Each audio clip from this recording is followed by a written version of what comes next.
All right.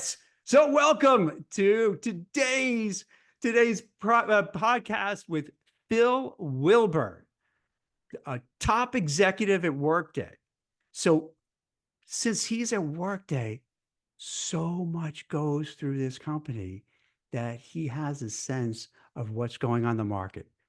Now, I'd like to put it to you, Phil, and maybe just tell a bit about yourself and what you do, and then we could just talk about like what's going on in the job market.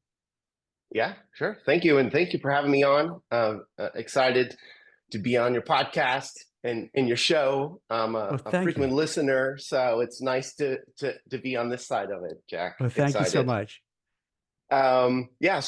Phil Wilburn, I've been at Workday 8 years. My role is pretty interesting. I'm actually in HR, so I report to our chief people officer, and I lead a function called people analytics, which essentially, Jack, looks at all Hmm. of the people data inside Workday and try to navigate and grow our business. And just by being part of Workday, like you were saying, we Hmm. have a lot of data. It's a finance and HR platform. And just as an example, we have somewhere around 10,000 plus customers, 70 million employees are on our platform.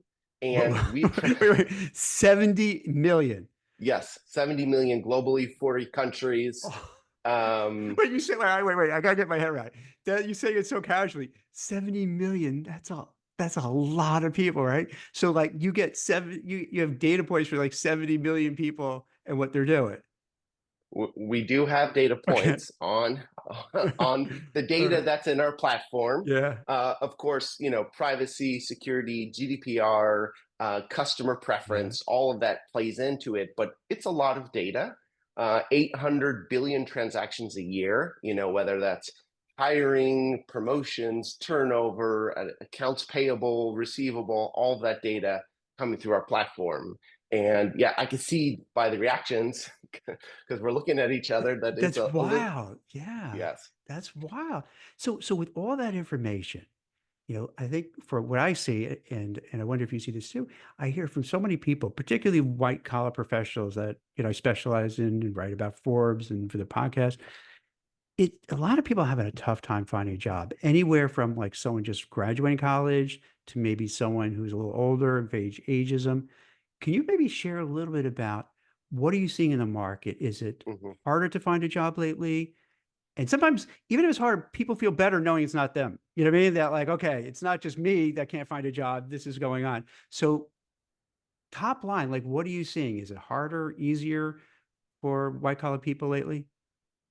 Yeah, I mean, so first of all, we publish a report at Workday does biannually called the Global Workforce Trends Mm. Report. And out of there, we kind of aggregate and trend this data. So that the insights that I'm sharing with you, Jack, right now is Yeah. it's from that report. Is it easier or harder? Yeah, that's an interesting question. Here's what the data says. How about I tell Okay. you just what the data says? Sure. Um, unlike last year, we're actually seeing growth in jobs, in specifically job requisitions this year. So last year was a tough market across the board, except for healthcare. Healthcare tends to be doing well. They're doing well this year as well as far as hiring. Um, and last year, basically, the market was down. Tech, especially white collar workers, especially a lot of layoffs were happening. We saw this is interesting. Promotion rates went down significantly last year. Internal mobility opportunities went significantly down last year. And so this year, we're starting to see it loosen a little bit. Now, that may surprise you. For example, the Mhm. job requisitions are up 7% year over year. But applications to those job requisitions are up 40% year over year. And so even though it's loosened up the market a little bit, the number of people applying for jobs has really is 4 times faster Mhm. than employers opening up requisitions for jobs. So I think there's a mismatch in the market right now, and I think that's what people are feeling.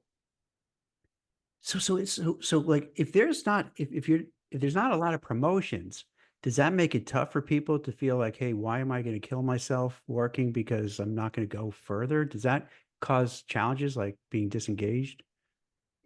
I think it's potentially can. And what I Mhm. mean by potentially is if you are seeing, lots of, let's say, chaos, or other people lose jobs, or your friends lose jobs, Yeah. and you have a job and you're happy with that job, you probably care less if you get promoted this year, right? You're just happy to be doing the Right. work, and so forth. And our data would say that employees are actually staying in their roles much longer, right? And so they're growing Mhm. longer tenures, which means they have more expertise.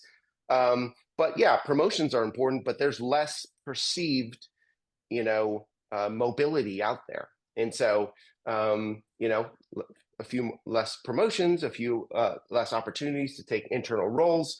And so over time, I think especially people who are highly ambitious, highly motivated, they're going to feel stuck.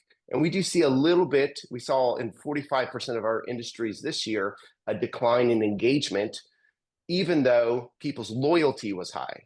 So Mhm. they're happy to be there, but they're slightly less engaged because there's less opportunity. Does that make sense?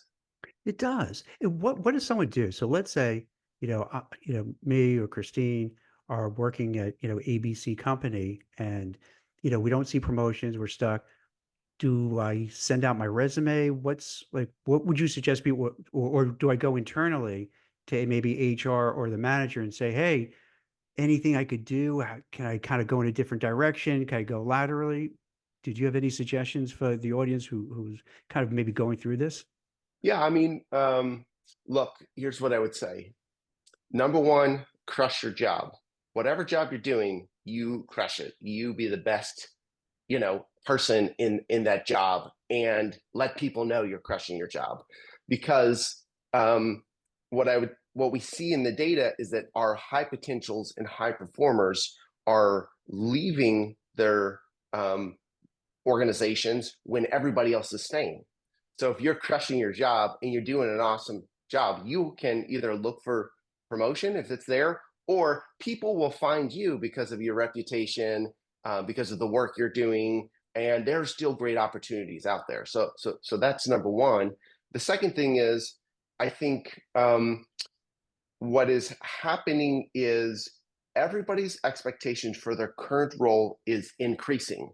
And what I mean by that, Jack, is that what we've seen in the hiring data is that we're raising the bar. I think it was something like Mhm. 72% of global executives are raising the barriers in the bar for the jobs they're posting, because they want more seasoned, more experienced people in that role.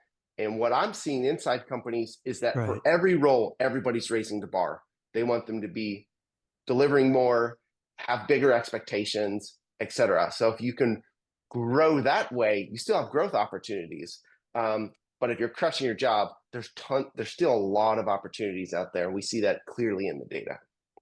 I really appreciate you saying that, Phil, because for a while, we've seen all these memes like, do nothing Monday, quiet quitting, all these kind of things, and mostly emanating on social media and TikTok, and it makes people say, oh yeah, I'm gonna take it easy. Why should I kill my? But you're saying the opposite, like, okay, if it's a tough market and you have a lot of competition, instead of just shrugging your shoulders, what am I going to do? Say, F it, I'm going to just crush it. I'm just going to be the Yes. best I can at my job. Even if you do, and tell me if this makes sense too. So, like, you just almost block out, all right, I get it. Maybe it's not a promotion. Maybe it's a tough job market. But you know what? The one thing I could do is actually focus myself and make sure I could be the best I could be and get, as much done as possible. And by doing that, and you also, I think you mentioned, try to make people notice you. So like, how can you do that too? Like, what can you do to make because lots of times you're a big company, like you get lost. Like, how can you get your boss and other like key decision makers to know, like, Chris or Jack, I was really doing well. Do you just have Mm-hmm. to be boastful? Do you like, what would you Yeah. recommend? No, I mean, I think so in career Mhm. success, you can think about it in two ways, and the larger research backs it up. You have the human capital, right? So your Right. actual skills and your ability to do a task, but then you have your social capital, which is your connections and your Mhm. relationships. And people sometimes overemphasize one, it's just the great skills you have. or it's Right. just who I know.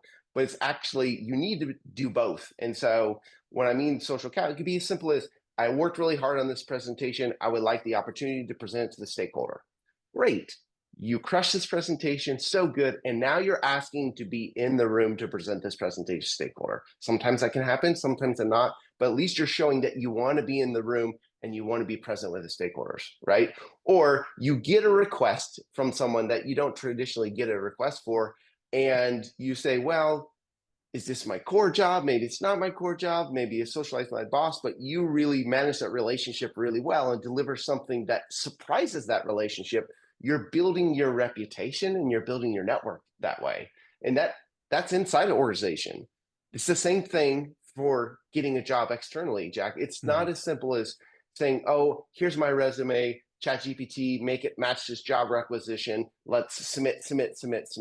What you should be doing is saying, who do I know at the company in a similar job, a LinkedIn connection 2 or 3 times away, reach out to that person, try to get a conversation. Like, your network is the biggest predictor of your ability to land your next position, right? And so getting out there and connecting with people is a huge benefit, and will help your career and help you find the next job. Yeah, I love that advice. And just to kind of dial it back a little bit, the thing about having people know what you're doing is so important, because you could be the best at at your job, but if like no one knows it, what good is that? And I think, and tell me if this makes sense, Phil, I think a lot of people are just, they're not boastful. So there are some. We all know people who like just all they do is boast, and they have nothing to shoot. Like they have nothing behind them, but they just boast. But others really have a lot to offer, but they're just like maybe shy, maybe they're withdrawn, Mm-hmm. or maybe they just feel uncomfortable. Look at me, look what I did. So, but it sounds like in part what you need to do is find your comfort level, but you have to go out there and let people know what Yeah, you're doing and your achievements, so that they realize, oh my God, I didn't know Jack was doing this. This is great work. yeah, And you have to be yeah, brave, right? A little brave to step out and do that, maybe out of your yeah. comfort level. I think that's fair. I mean, I think Yeah.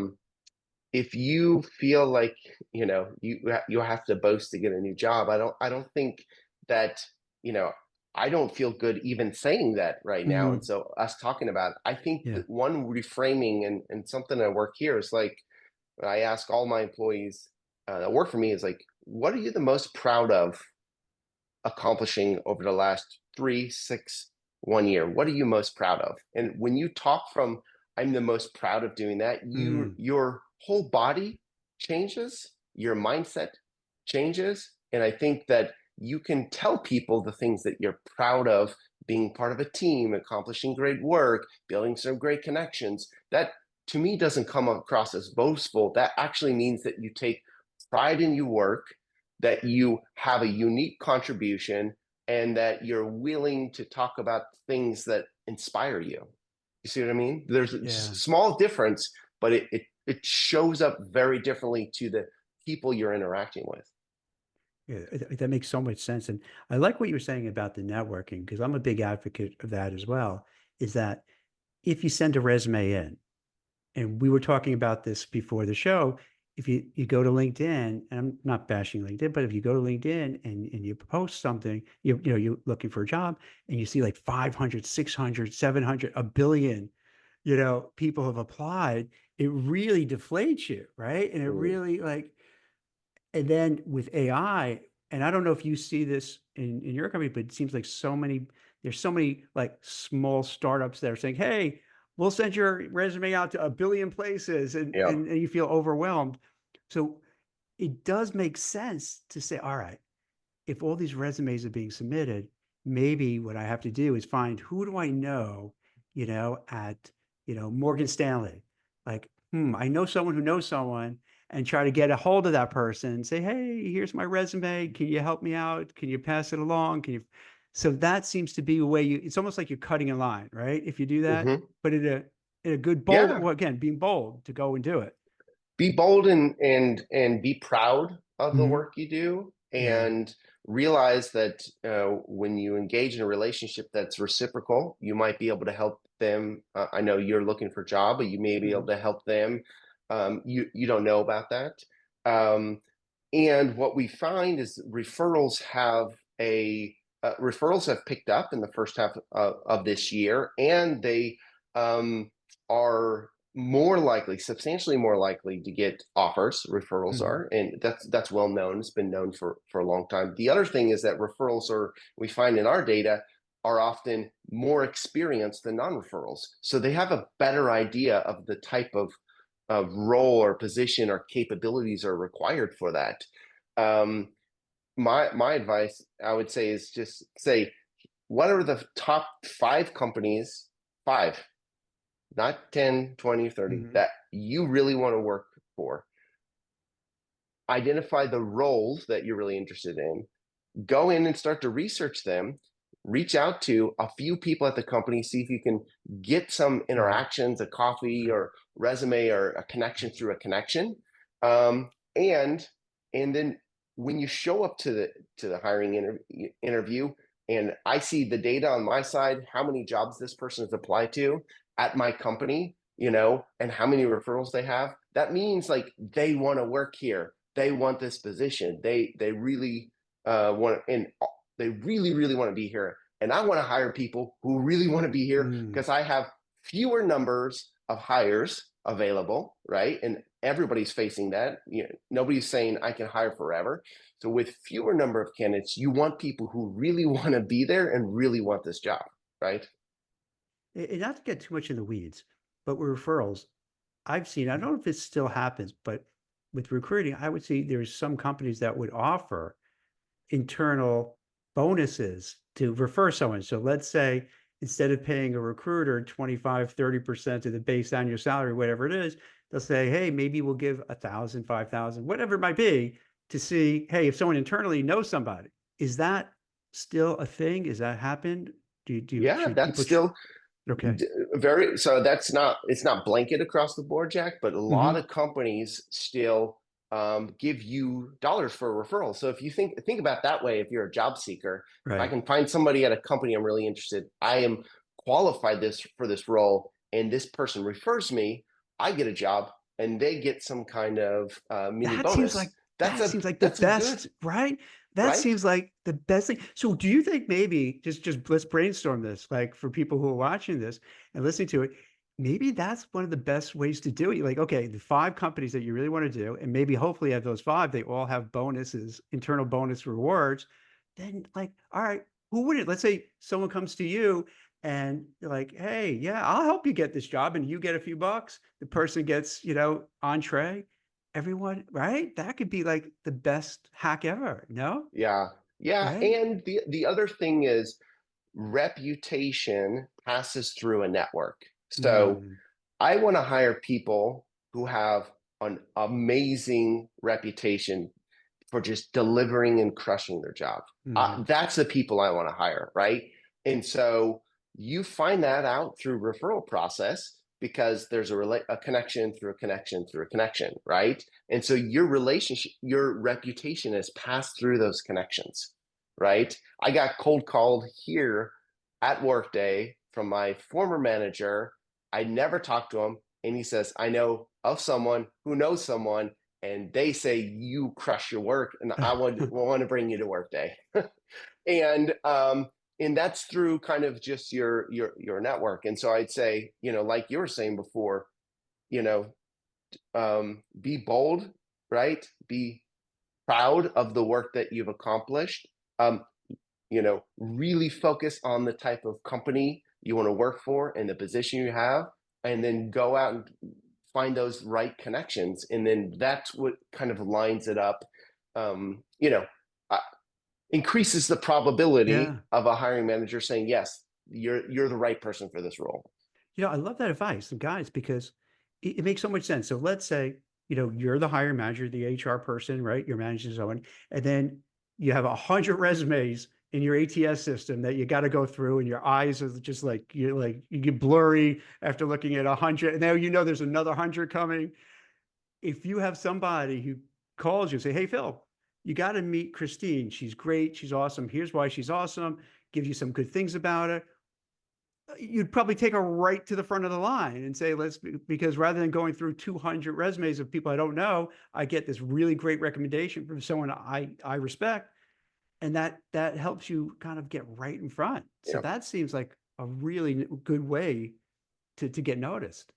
Yeah, Yeah. definitely. That's a good way. And, in some cases, AI is actually helping out. And Hmm. this is what I would say is like, make sure you're clear of the skills that you have and experience you have on your resume, whatever you're submitting, because AI is doing a really good job of matching exactly that those requirements and skills Hmm. with the resume. They're doing a good job. So if you're a good fit for that role and your company's put some AI in there, you actually have a better chance of getting that role. So being very clear that Mm. your skills match. And I think that's the benefit. So we can, have great people whose skills match that role as a way to meet great candidates. And then the other thing I would say, Jack, that's happening is we're starting to see cross industry hiring.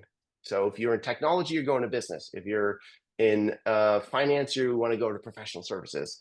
I would say for those of you, our audience who has the skill and say, hey, I want to work for these three tech companies, maybe be open to a tangential opportunity that your skills actually align to that you hadn't thought about before, because there's still these great opportunities in a different sector that you may have not thought, and we're starting to see quite a bit of that right now. Do you suggest that people try to kind of hone in on their transferable skills? So let's say you're going from the tech sector to Wall Street or vice versa, to find ways so that when someone like yourself looks at a resume, like, wait, I can't connect the dots, to make sure you can connect the dots of how like Yeah, your skills are transferable and make it clear. yeah, yeah. No, I think that's it. Definitely have a clear narrative, but in some ways, AI is saying, hey, you wouldn't necessarily consider this candidate, but their skills actually match exactly to the job. And so in some ways, that's helping us as well. Yeah, how do you feel about AI? Because like I hear from HR people who and hire managers who feel like, how dare you use AI? I mean, do you care? Does it matter? Is it like what's your Mhm. take on it for a You resume, know, for whatever, for things like that? I mean, HR is a people business. I Hmm. don't think AI is going to replace people per se. I don't think it's going to replicate or replace a connection that you have with someone. I think it's going to just assist us in a lot of things. And I'll just give you one short example. Hmm. I run a people analytics team. We're supposed to identify hot spots across the organization to make sure we don't have more turnover than we're expecting, or surprises with our business services we're providing. Um, Historically, in people analytics, I would have an army of data scientists looking at all the data, right? Hmm. Now with AI, we have this awesome product that identifies the hotspots automatically across the organization, and not only feeds them to me, but feeds them to the leader or the HR business partner who needs to know that. And so what that does is elevated all of our work to solve bigger problems. Instead of going down and looking at all these hotspots, AI is doing that.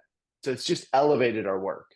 So another, like what we're talking about, let's say with LinkedIn, you get 500 resumes sent in there, but like when it goes, let's say it goes through Workday and you have AI, you could kind of sift through it much more intelligently and quickly with AI to find out, oh, they have all the relevant bullet points for this job, so let's move that person up. So it's probably takes, saves a huge amount of time, I'd imagine, right? And be much Yes, more productive. saves time and also finds the Yeah. right candidate. And Hmm. also, the human's always in the loop because it's always a recruiter and a hiring manager making those Hmm. decisions, right? So think about AI as augmenting the work, not replacing the work, at least in the HR space right now. Now, it may do some really fancy stuff, like you can imagine AI can think about a business process that is slowing Right. down and then optimize it without you knowing about it. That's some of our work that we're doing at Workday through our talent orchestration work with HiredScore. But that's the work that maybe you as a person don't want to go through and optimize business processes all day, right? You're elevating everybody's work by augmenting all of the stuff that we didn't want to do in the first place. I love it. I know you're busy because you have like, I think I saw a statistic like 30% of the flow of like resumes and other, related to code right through your doors, which is just mind blowing. And you gave some other statistics early on. That's just amazing. What what if I didn't ask you? Maybe we could close out for the audience. Any other, because you gave some really great advice.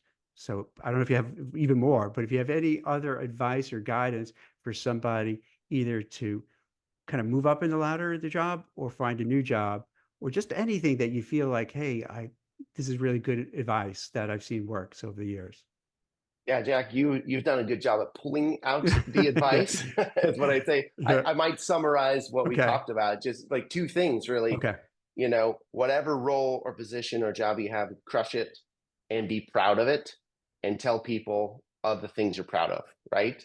And then two, go out and connect with people. Connections provide so many opportunity, and that's how reputation is passed on, and it gives you a lot of opportunity. So crush your job, build connections. Awesome. Well, Phil, thank you so much. This is great. I'm really happy you took the time out because, we're getting to the holidays now, and then before you know it, everything slows down and people are like, but they have to kind of realize, okay, here's what I could do. So like, I think this video would help a lot of people like, all right, here's like a to-do list, exactly what you're saying to say, hey, here's what I think you gave out some really actionable stuff.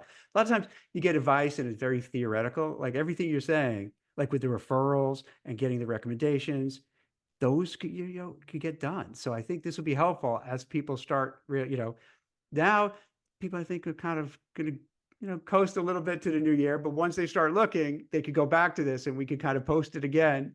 And this will help a lot of people. So I really appreciate you taking the time. Thank you so much, Yeah. Phil. Yeah. Thanks, Jack. It's been fun. Thanks.